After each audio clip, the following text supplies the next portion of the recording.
देखो भाई, पिछली क्लास में जो हमने पढ़ा था वो पढ़ा था कि हमने जनरली क्या किया, मैट्रिक्स के जितने भी क्वेश्चंस होते हैं, जितने भी टाइप थे, वो सारे के सारे टाइप आपको करा दिए। लास्ट टाइप करा रहा हूँ, इसके कंपटीशन में आने की चांस तो कम है, पर स्कूल लेवल पे 100% आएगा। तो देखिएगा ध्यान से, टाइप क्या है तुम्हारे पास। क्वेश्चन ऐसा है कि जो मैट्रिक्स मेथड के क्वेश्चन होते हैं जिसमें एक्स वाई जेड की हमें वैल्यू निकालनी होती है, उसी वैल्यू में बच्चों क्या होता है कि एक तो क्वेश्चन ये था कि आपको 3 इक्वेशन दे रखी थी, हम उन 3 इक्वेशन को सॉल्व करते थे। कैसे सॉल्व करते थे? हम उन 3 इक्वेशन से पहले डिटरमिनेंट निकालते थे, फिर एडजॉइंट निकालते थे, कोफैक्टर्स निकालते थे, इनवर्स निकालते थे और एक्स वाई जेड निकालते थे। ये था एक तरीका, पर और तरीके आपके पास हैं। वो तरीके क्या है देखिएगा समझ। अगर इन तरीके के अलावा हम बात करें बच्चों, तो इन तरीके के अलावा क्या चीज था देखिएगा, कोई बात। अब इन तरीकों के अलावा क्या है कि एक क्वेश्चन ऐसा था कि जैसे मान लीजिए find A inverse and hence solve the equations.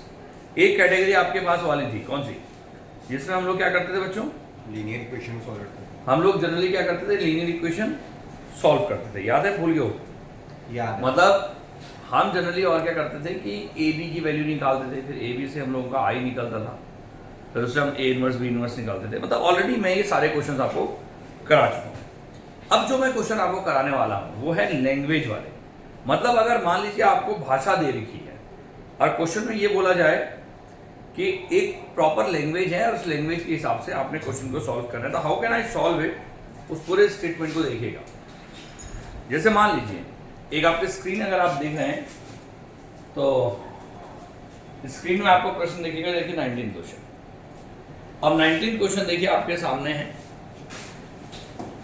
इस क्वेश्चन को हम लोग कैसे सॉल्व करेंगे एक बार पढ़ते हैं राइट क्वेश्चन, ठीक है। ये क्वेश्चन थोड़ा अलग हटके है। उस अलग हटके क्या है कि अगर इस क्वेश्चन की हम लोग बात करते हैं तो इसमें क्या है, लैंग्वेज दे रखी है आपको। अब जो लैंग्वेज आपको दे रखी है तो आपने क्या करना है, लैंग्वेज को थॉरली पढ़ना है। ये कुछ ऐसा है कि क्लास 10th में जैसे मान लीजिए आपके पास एक क्वेश्चन था लीनियर इक्वेशन 2 वेरिएबल, तो हमारे पास एक्स और वाई में डिफरेंट इक्वेशन होती थी और उन डिफरेंट इक्वेशंस को आप लोग सॉल्व करते थे। एम आई राइट और रॉन्ग? क्लास 10 तक। फिर क्या आया आपके पास, जब 10th क्लास में एक कैटेगरी और थी, एक में था कि एक्स और वाई की वैल्यू ऑलरेडी आपको दे रखी है और उसके बाद आपने क्या करना है, उस एक्स और वाई को सॉल्व करना है। दूसरी कैटेगरी आपके पास होती थी जिसमें लैंग्वेज दे रखी होती थी, उन लैंग्वेज का हेल्प से आपको इक्वेशन क्रिएट करनी पड़ती थी और तब उसको सॉल्व करते थे। कैसे? जैसे क्वेश्चन ऐसे आता था कि if age father age is 20 more than his son, तो इस टाइप के क्वेश्चन आते थे। हम लोग क्या करते हैं, उस भाषा का यूज करके हम लोग इक्वेशन बनाते थे और तब इक्वेशन को सॉल्व करते थे, ठीक है। तो ऐसे ही यहाँ पर क्या है, 3 वेरिएबल्स में या 2 वेरिएबल में एक लैंग्वेज आपको दे रखी है, एक कंडीशन आपको दे रखी है, and by using those condition you have to solve the equations. Got it or not? ठीक है, चलिए पहला प्रश्न आपके पास है जो आज का मैं करा रहा हूं, पढ़िएगा एक बार। पढ़ा? 2 schools P and Q wants to award their selected students on the values of tolerance, kindness and leadership।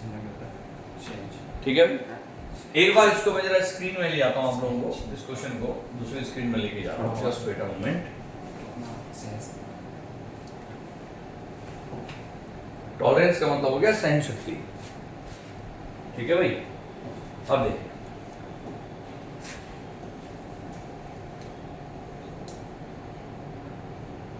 और याद रखना बच्चों, इस टाइप का क्वेश्चन आने के चांस कितने हैं? बहुत, मतलब 100% चांस। अभी तक ऐसा हुआ नहीं है कि इस टाइप का क्वेश्चन आया नहीं है। 2013 के बाद से ही आ रहा है, उससे पहले ये आते नहीं थे क्वेश्चन। 2013 के बाद ये हर साल आ रहे हैं और ये क्वेश्चन समझ लीजिए इट्स वेरी इंपॉर्टेंट। अब प्रश्न को अगर हम गौर से देखें, देखिएगा क्या है प्रश्न, ठीक है, आपके सामने है। थोड़ा सा स्क्रीन को मैंने बढ़ा दिया। प्रश्न क्या है, 2 schools हैं ए और बी। क्वेश्चन ये 2 स्कूल हमारे पास है बच्चों। अगर 2 स्कूल हमारे पास है ए और बी, तो स्कूल पी और क्यू, उसने क्या किया, वांट्स टू अवॉर्ड, क्या अवॉर्ड दे रहा है बच्चों? सोचो क्या बोल रहा है अवार्ड में। देखो 3 केसेस पे अवार्ड, 3 चीजों के वो अवार्ड दे रहा है। वो अवार्ड किस किस चीज के लिए दे रहा है भाई? पहला अवार्ड दे रहा है वो टॉलरेंस के लिए, दूसरा अवार्ड दे रहा है वो काइंडनेस के लिए, लीडरशिप और तीसरा अवार्ड दे रहा है वो लीडरशिप के लिए, ठीक है। The school P wants to award rupees X, rupees Y, rupees Z each, मतलब X रुपए, Y रुपए और Z रुपए दे रहा है हर चीज के लिए। मतलब X रुपए दिए जा रहे हैं टॉलरेंस के लिए, Y रुपए दिए जा रहे हैं काइंडनेस के लिए, Z रुपए दिए जा रहे हैं लीडरशिप के लिए। ये तीन तरह के प्राइजेस उसको दे रहे हैं। आगे क्या रहा है वो, द थ्री रिस्पेक्टिवली। अब उसने आगे और बोला है, क्या बोला है, the school P wants to award rupees X, rupees Y, rupees Z each for the three respective values to 3, 2 and 1 students। मतलब उसने 3 बच्चों को किस चीज के लिए अवार्ड दिया, टॉलरेंस के लिए। 2 बच्चों को अवार्ड किसके लिए दिया, काइंडनेस के लिए, और 1 बच्चे को अवार्ड किसके लिए दिया, लीडरशिप के लिए। ये तो बोल रहा हूं। और आगे वो कह रहा है कि उसने टोटल अवार्ड में कितना खर्चा किया भाई, 2200 रुपए का खर्चा किया।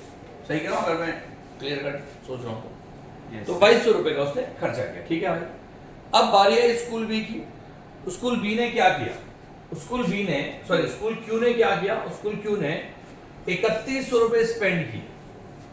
किस चीज के लिए, 4 बच्चों को टॉलरेंस के लिए, 1 बच्चे को काइंडनेस के लिए और 3 बच्चों को लीडरशिप के लिए, ठीक है भाई। स्टूडेंट्स ऑन रिस्पेक्टिव वैल्यूज, अपने इन वैल्यूज के लिए, ठीक है भाई। रिस्पेक्टिव वैल्यूज मतलब X रुपए, उसका 1 का प्राइस था।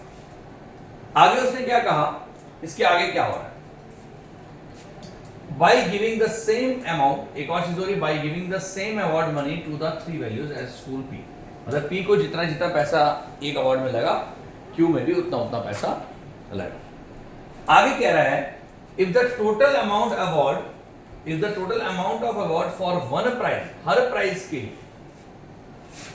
1200 रुपए खर्चा आया। मतलब 1 प्राइज टॉलरेंस के लिए, 1 प्राइज काइंडनेस के लिए, 1 प्राइज लीडरशिप के लिए, 1200, तो 1200 रुपए का उसका खर्चा है। बात समझ में? तो हमने क्या पूरी भाषा पढ़ी। अब वो क्या कह रहा है, इफ द टोटल अमाउंट, ये तो हो गया, using matrix method find the award money for each value, मतलब we need to find X Y Z. आगे कह रहा है, apart from these values suggest one more value which should be considered for award. अब क्या होता है बच्चों, जनरली क्वेश्चन में क्या कर रहे हैं कि 1 नंबर का एक क्वेश्चन डाल रहे हैं, वो मॉरल वैल्यूज पे बेस्ड। मतलब जो भी इंफॉर्मेशन आपके पास है, उस इंफॉर्मेशन में एक और चीज जोड़ देंगे। वो कहेंगे, कभी कभी ऐसे बोलेंगे कि यार भैया आपको खुद क्या वैल्यू मिली इससे, भाई इस क्वेश्चन से आपको क्या वैल्यू मिली, कि क्या हमें करना चाहिए, एक ये क्वेश्चन जोड़ देंगे। कभी कभी वो क्वेश्चन जोड़ देंगे, जैसे इसने बोला कि एक और वैल्यू के लिए सजेशन दो, और किसके लिए प्राइस दिया जा सकता है भाई, टॉलरेंस के लिए, काइंडनेस के लिए, लीडरशिप के लिए, और किसके लिए दिया जा सकता, स्पोर्ट्स के लिए दिया जा सकता, पोलाइटनेस नहीं। पर अब देख सो, वो चीजें इससे रिलेटेड होनी चाहिए। तो पोलाइटनेस हो गया, कॉन्शियसनेस हो गया, तो इसके लिए हम लोग अवार्ड दे सकते हैं। मतलब आपको वो एक सजेस्ट करना है, उसका 1 नंबर जरूर मिलेगा। Got it not? अब इस क्वेश्चन को आगे बढ़ाने का तरीका क्या है, देखिए, अगर मान लीजिए XYZ नहीं दिया होता, तो हम लोग क्या करते हैं बच्चों, XYZ अगर नहीं दिया होता तो हम उसको मानते let rupees X, rupees Y, rupees Z। पर यहां तो ऑलरेडी गिवन है, तो अगर गिवन है तो आपने सिर्फ क्या लिखना है बच्चों, अगर ऑलरेडी गिवन है तो आपने सिर्फ यहां पर लिखना है कि it is given that rupees X, rupees Y and rupees Z will be awarded, पूरा लिखेंगे ना स्टेटमेंट भाई, will be awarded for किस चीज के लिए बच्चों, बोलो, टॉलरेंस के लिए। टॉलरेंस होता है सहन शक्ति, ठीक है, काइंडनेस के लिए, काइंडनेस के लिए और लीडरशिप क्वालिटी के लिए, और एंड लीडरशिप के लिए। तो ये स्टेटमेंट जरूर लिखना। मैं बार बार बोल रहा हूं आपको, अभी यहां तो क्योंकि ऑलरेडी गिवन है तो हमें ज्यादा कुछ करना नहीं है, पर किसी क्वेश्चन में अगर गिवन नहीं होता तो आपको क्या करना पड़ेगा बच्चों, वो लिखना पड़ेगा। Got it not? आगे समझ में? अब देखिए, एंड फॉर लीडरशिप। अब इसके बाद आपने क्या करना है, केस बनाना है। अब सोच केस 1 क्या बोल रहा है, देखो गौर से। अगर हम केस 1 को गौर से देखें, क्या बोला उसने, देखो, 3 to 1 students respective. भाई 3 बच्चों को टॉलरेंस के लिए अवार्ड दिया गया। मतलब फॉर, अब आपने केस 1 का आज से लिखना है फॉर स्कूल। कौन सा स्कूल की बात हो रही है? पी। तो स्कूल पी की अगर हम बात करें तो स्कूल पी में क्या हो रहा है? सोचो 3x plus 2. भाई, आपके पास 3 बच्चों को टॉलरेंस के लिए अवार्ड मिला। एक अवार्ड की कॉस्ट थी x रुपए, तो 3 अवार्ड की कॉस्ट कितनी होगी? 3x, यानी कि 3x प्लस 2y. 2y। समझ में आया क्यों? क्योंकि 2 बच्चों को किसके लिए मिला था अवार्ड? काइंडनेस के लिए, और एक बच्चे को अवार्ड दिया गया लीडरशिप के लिए। तो प्लस का z and that will be equal to how much? कितना आएगा? 22. 2200 रुपए। बोलो आगे नहीं आया? ये होगी फर्स्ट इक्वेशन, ये पहला है। फिर आपने क्या करना है बच्चों? केस 2 लेना। ये तो पहला केस आ गया। अब इसके बाद क्या करना है बच्चों? For school Q. केस 2। तो केस 2 किसके लिए? For school Q. क्यू के लिए। तो अगर स्कूल क्यू की बात करें और उसके लिए केस सोचें तो लगाइए स्कूल क्यू में क्या हो रहा है? 4x plus y. भाई 4 बच्चों का अवार्ड दिया जा रहा है किसके लिए? Kind. उसके टॉलरेंस के लिए। तो यानी कि 4x दिया गया, और दूसरा क्या बचे? Plus Y Kind. Plus y और प्लस का 3z, 3z, और that will be equal to how much? 100. 3100। इसको मान लिया सेकंड इक्वेशन। और तीसरा भी है और तीसरी इक्वेशन के लिए केस 3 ऑलरेडी है। X plus y. X अब वो plus y. केस 3 क्या है देख समझ, पहले सुन ले। केस 3 लिखना जरूर है। अब वो पी आर क्यू के लिए तो है नहीं, फॉर टोटल के लिए, मतलब फॉर टोटल अमाउंट के लिए, जो उसने टोटल अमाउंट की तो बात कर रहा है। तो टोटल अमाउंट के लिए क्या है? x प्लस वाई भाई कितना खर्चा लग रहा है? x plus y plus z and that will be equal to 1200। तो नाउ पूरा स्टेटमेंट लिखना। वी हैव टू सॉल्व, हमें 3 इक्वेशन को सॉल्व करना पड़ेगा। किस किस को? Equation. Now we have to solve बेटा 3x प्लस 2y अब plus z is equal to 2200। ठीक है, दूसरी इक्वेशन तेरे पास आएगी x 4x plus y plus 3z and that will be equal to 3100। और बेटा अगला आएगा x plus y plus z and that equal to 1200। और तीनों को आपस में सॉल्व करिए। जैसे ही आप इन तीनों को आपस में सॉल्व करेंगे तो easily you can do it. आप बहुत आसानी से x y z की वैल्यू कैलकुलेट कर सकते हैं। बोलो आगे समझ रहे हैं? चलिए तो इसे करिए ट्राई फटाफट। I am waiting.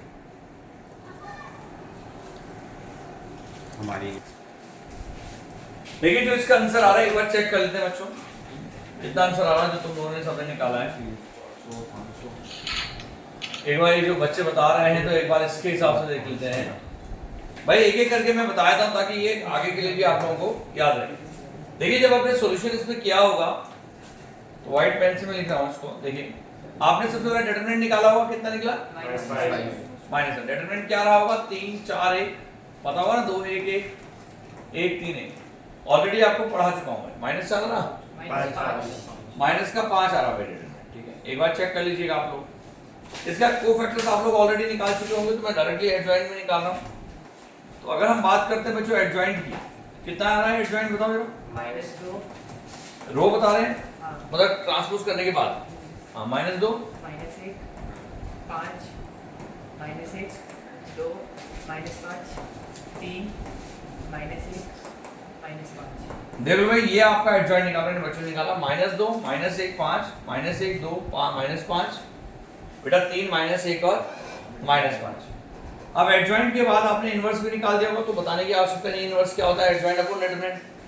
फिर इसके बाद आपने x y z निकाल दिया होगा तो x y z की जो फाइनल वैल्यू आई होगी, देखो बच्चों तरीका ऑलरेडी आपको पता है तो मुझे बताने की आवश्यकता नहीं है। x की वैल्यू कितनी है बच्चों? 400 300 आई, y कितना है? 400 और लास्ट में 500। तो आपको लिखना क्या पड़ेगा लास्ट में पता है? आपको लास्ट में सिर्फ ये लिखना पड़ेगा कि the cost of each price is equal to rupees 300, rupees 400 और rupees 500। समझ में आया नहीं आया? तो this is the way how to solve it. ठीक है, ये क्वेश्चन आपने कर दिया लगभग बच्चों ने। अब अगला क्वेश्चन देते हैं, देखिए। तो अगला क्वेश्चन आपके स्क्रीन में ले आ रहा हूं मैं तुम लोगों को, देखिए।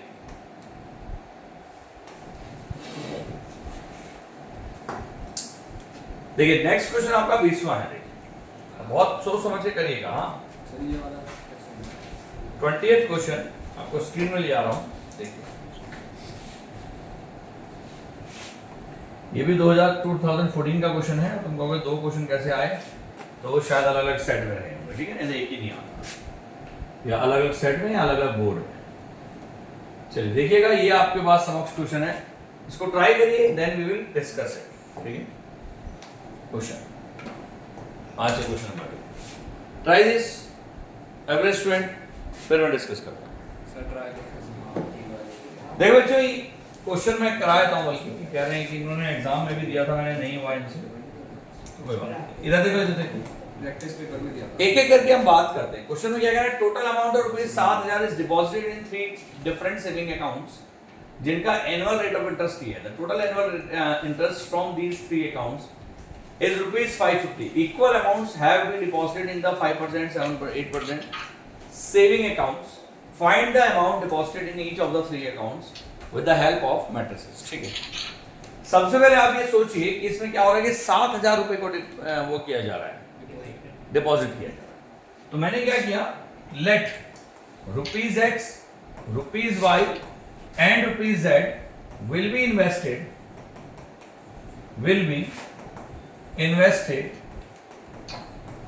in 3 types of banks. 3 types of banks. भाई 3 टाइप्स ऑफ बैंक्स में हमने इन्वेस्ट ये किया। अच्छा, ये क्वेश्चन याद रखना बच्चों, इस क्वेश्चन को हम 2 तरीके से कर सकते हैं। इधर सुनिए, ये जो प्रश्न मेरे पास है इसको 2 तरीके से किया जा सकता है, या तो 2x2 की मैट्रिक्स बना करके या 3x3 की मैट्रिक्स बना करके। दोनों तरीके से वी कैन डू इट। कैसे करेंगे देखिएगा ध्यान से। जैसे ही मान लिया, तो अब एक एक केस करके चलते हैं। तो केस 1, तो सोचिए केस 1 क्या है बच्चों, टोटल अमाउंट कितना है जो उसने इन्वेस्ट किया, 7,000। अच्छा, रुपीस वगैरह लिखना मत भूलना, छोटी छोटी बारीक चीजें होती हैं, तो इसको लिखना मत भूलना, ठीक है भाई। Is equal to rupees 7,000। तो टोटल अमाउंट का मतलब हुआ बच्चे x plus y plus z is equal to 7,000 रुपए। बोलो आगे नहीं है, क्लियर। टोटल अमाउंट कितना है, 7,000 रुपए। अब आता है केस 2 में। तो केस 2 की अगर हम बात करें बच्चों, तो केस 2 में क्या है देखिए। अब केस 2 उसने कहा कि जो टोटल एनुअल इंटरेस्ट मिल रहा है उसको, कि जो टोटल इंटरेस्ट मिल रहा है उसको, वो टोटल इंटरेस्ट कितना मिला बच्चों उसको, 550 रुपए। तो लिख दिया हमने 550 रुपए। अब इंटरेस्ट कैसे मिलेगा उसको, भाई पहले वाले में उसको 5% का इंटरेस्ट मिला, यानी कि 5x/100। बोलो आगे बेटा। दूसरे वाले में उसको 8% का इंटरेस्ट मिला, यानी कि 8y/100। और तीसरे वाले में उसको 8.5%, यानी कि 17/2। तो बेटा कितना हुआ, 17z/200 हो गया। बोलो, और ये 550 आया नहीं है। अरे 17/2 का परसेंटेज कैसे करेंगे, अपन 100 कर देंगे ना। तो 17/2 था, तो कितना हो जाएगा, 17/200 हो जाएगा। अब जस्ट टेक एलसीएम। तो after taking LCM we will get 10x plus 16y। 200 समझ में नहीं आया क्यों आया।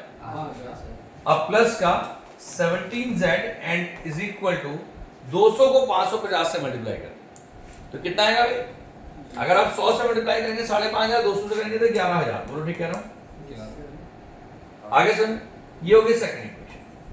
अब तीसरा बड़ा इंपॉर्टेंट केस है। उसने क्या बोला देखो, केस 3।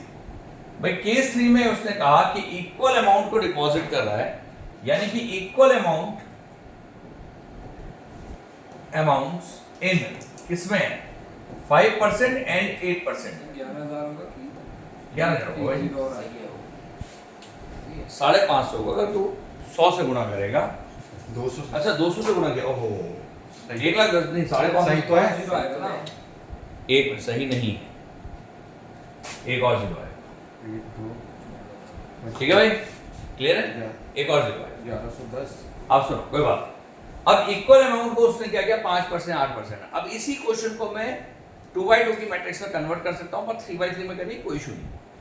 तो मतलब क्या हुआ, x is equal to y। बोलो, यानी कि x minus y plus 0 into z is equal to 0। तो ये थर्ड इक्वेशन की दिक्कत कहां है भाई। अगर 3/3 में ही सॉल्व करना है तो इसको थर्ड इक्वेशन मान लो, और अगर 2/2 में करना है तो भैया x के बदले y उठा करके इसमें ही पुट कर दो हाँ, x is equals और x इक्वल y इसमें पुट कर दो, तो 2/2 में बन जाएगी इक्वेशन। y और z वेरिएबल सिर्फ, Yes, sir. ठीक है। तो आपने क्या किया, नाउ सॉल्विंग इक्वेशंस 1, 2 एंड 3। तो कौन कौन सी इक्वेशन है भाई बताओ। भाई पहली इक्वेशन तेरे पास क्या आई बचे? x plus y plus z। भाई पहली इक्वेशन है x plus y plus z is equal to 7000।